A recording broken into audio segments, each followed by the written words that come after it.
दोस्तों, हमारे नए नए वीडियो गीत देखने के लिए हमारे YouTube चैनल को सब्सक्राइब करें और न्यू अप टू डेट्स जानने के लिए बेल आइकन को क्लिक करें।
वो समधिन नील कमल गाथे गाना है।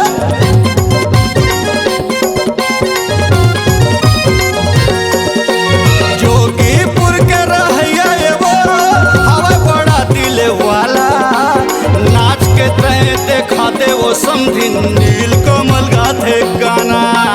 नाच के तय देखा दे वो समधिन नील कमल गाथे गाना।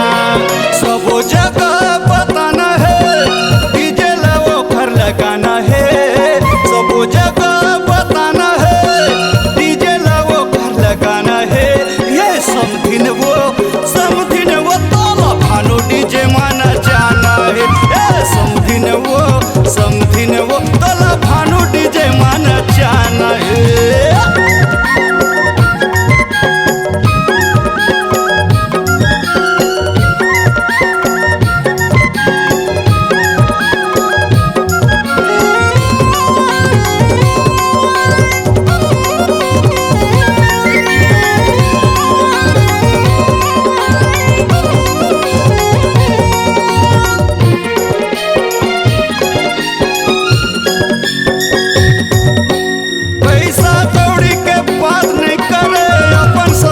के जाते छठी पर ही बिहाव में डीजे बजा के नचाते।